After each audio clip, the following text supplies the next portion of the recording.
There comes a quiet moment in many people's lives when they finally stop asking, "Why does this person treat me this way?" and begin asking a far more dangerous question: "Why am I still allowing this to happen?"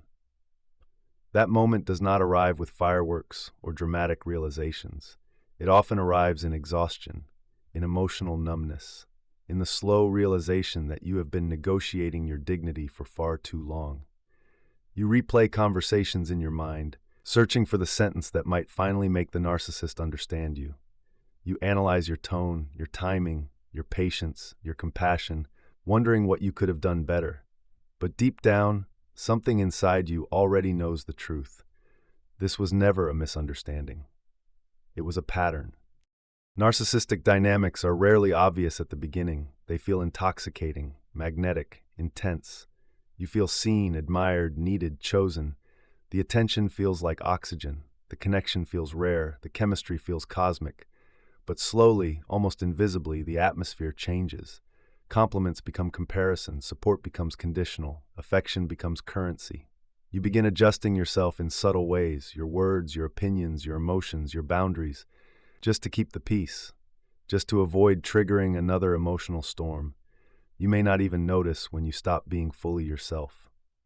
Most people assume narcissists are strong, confident, fearless individuals who dominate others through sheer force of personality. In reality, their inner world is often fragile, fragmented, and deeply insecure. Their sense of self is built on external validation, admiration, control, and superiority narratives. Without these, their internal structure begins to wobble.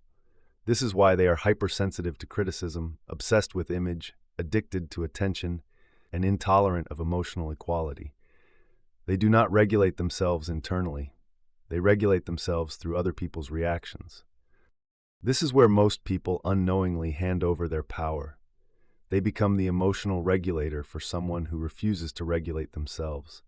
They soothe the narcissist's insecurity. They absorb their anger. They stabilize their chaos. They provide admiration when the narcissist feels empty. They become an emotional battery. Over time, this drains the giver and strengthens the taker. Many people try to fix the dynamic by becoming better communicators, more understanding, more patient, more forgiving, more self-sacrificing. Ironically, this only deepens the imbalance. The narcissist learns that your boundaries are flexible, your pain is negotiable, and your needs can be postponed indefinitely. The more you accommodate, the more they expand. The more you shrink, the more they occupy. True change begins when you stop trying to manage their emotions and start managing your own inner stability. This shift is subtle but radical. It means you no longer chase emotional closure from someone who benefits from keeping you emotionally unresolved. You no longer argue to be understood by someone who gains power from misunderstanding you. You no longer explain your boundaries as if they are up for debate. You simply embody them. Silence becomes one of the most misunderstood forms of power. Not cold silence, not manipulative silence, not punishment silence, but grounded, emotional silence. The kind of silence that comes from inner clarity rather than emotional withdrawal. You stop narrating your inner world to someone who weaponizes it. You stop offering emotional access without discernment. Your reactions become slower, calmer, more measured. You begin responding instead of reacting. For a narcissist, this is deeply destabilizing. They rely on emotional intensity to feel alive, to feel significant, to feel in control. When that intensity disappears, the relationship feels strangely empty to them. They may try to provoke reactions more aggressively at first. Sarcasm, guilt, charm offensives, manufactured crises, subtle insults disguised as humor, sudden affection spikes, or dramatic victim narratives. These are not random behaviors. They are attempts to re-hook your nervous system into their emotional orbit. If you remain steady through these tests, something interesting happens. The tactics lose effectiveness. Without emotional payoff, the behavior extinguishes naturally. This is basic psychological conditioning at work. Behavior without reward fades. Manipulation without emotional reaction collapses. Another critical shift happens when you reclaim your attention. Attention is life force. Where you consistently place your attention shapes your identity, emotional state, and self-concept. Narcissistic dynamics hijack attention and keep it locked onto the narcissist's moods, needs, expectations, and reactions. When your attention returns to your own growth, creativity, health, friendships, learning, and inner peace, the narcissist senses the shift immediately. They may not understand it intellectually, but they feel it energetically. This is often when power struggles intensify briefly. The narcissist may attempt to regain centrality in your life through drama or affection. But if your internal anchor remains steady, the gravitational pull weakens. You begin to experience something unfamiliar: mental quiet, emotional spaciousness, freedom from constant anticipation of conflict. As you strengthen this internal stability, you also begin to trust your own perception again. Gaslighting loses its grip. You stop questioning your memory, intuition, and emotional reality. You recognize patterns faster. You detect subtle manipulations sooner. You respond with calm boundaries rather than emotional arguments. Reality becomes coherent inside your mind again, and coherence is deeply threatening to anyone who thrives on confusion. Over time, the narcissist begins to experience an internal contradiction. They still crave control, admiration, and emotional dominance, but the usual pathways no longer deliver satisfaction. They may feel restless, bored, irritated, or strangely drawn toward your calm presence. They might seek your validation more openly. They might mirror your stability. They might soften their tone. They might appear more dependent on your grounded energy. This is the psychological reversal many people interpret as power shift. The narcissist is no longer directing the emotional rhythm of the relationship. You are. Not consciously, not manipulatively, simply by maintaining emotional self-regulation and boundaries. The nervous system, with greater regulation, naturally becomes the stabilizing reference point in any relational dynamic. However, this phase carries an important risk. Some people become intoxicated by the reversal itself. After years of powerlessness, suddenly feeling centered, grounded, and emotionally untouchable can feel empowering. But turning the dynamic into a dominance game recreates the same toxic structure from the opposite side. True freedom is not becoming the controller. True freedom is no longer needing control at all. As your internal alignment deepens, you may notice your standards rising naturally. You tolerate less disrespect. You disengage faster from manipulation.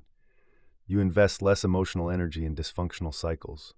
You choose environments, relationships, and habits that nourish rather than drain you. This is not arrogance, it is nervous system wisdom. One of the most profound shifts is learning to be comfortable with emotional neutrality. Many people raised in chaotic or emotionally intense environments unconsciously associate calm with boredom or disconnection. Narcissistic relationships often feel addictive because they stimulate constant emotional spikes. Healing feels quiet by comparison. But within that quiet, a deeper form of joy and clarity emerges. The narcissist may continue orbiting your presence for a while, drawn to your emotional steadiness like a moth to stable light. They may seek reassurance, guidance, emotional grounding, or validation from you.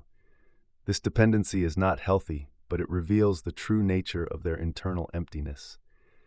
They were never powerful. They were dependent on borrowed emotional energy. Eventually, one of two things happens. Either the narcissist adapts to the new dynamic and becomes less dominant, or they seek new sources of emotional supply elsewhere. In both cases, your freedom increases. The relationship loses its grip on your identity and nervous system. You no longer feel defined by their moods, opinions, or approval.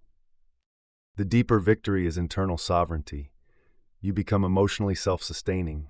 Your self-worth stabilizes internally rather than externally. Your boundaries become natural rather than forced. Your intuition becomes trustworthy again. Your nervous system learns safety without chaos. You stop confusing intensity with intimacy and control with love.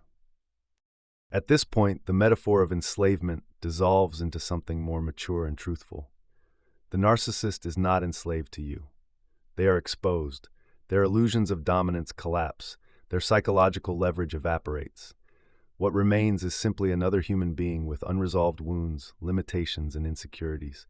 You are no longer entangled in their internal drama. The real transformation is not about defeating someone else. It is about graduating from a psychological battlefield that never deserved your energy in the first place. You no longer need to win arguments that were designed to be unwinnable. You no longer need to prove your worth to someone who cannot recognize it. You no longer need to perform emotional labor for someone who avoids self-responsibility. Instead, your energy flows toward creation, growth, contribution, learning, connection, and inner peace. You build a life that feels stable, nourishing, and aligned. Your relationships become simpler, cleaner, more reciprocal. Your nervous system learns trust again, not blind trust in others, but grounded trust in yourself. This is the quiet power narcissists cannot manipulate. Not charisma, not dominance, not intimidation, not intellectual superiority, but emotional maturity, psychological clarity, nervous system regulation, self-respect, boundaries that are lived, not negotiated, presence that is calm, not reactive, identity that is rooted, not externally constructed. And once you embody that, the old dynamics lose relevance. The narcissist's control fades into memory. Their voice loses authority in your mind. Their emotional storms no longer dictate your internal weather. You become the stable center of your own life. That is what truly falls down. Not the person, but the illusion of power they once held over you. And that is what truly becomes permanent. Not their dependency, but your freedom.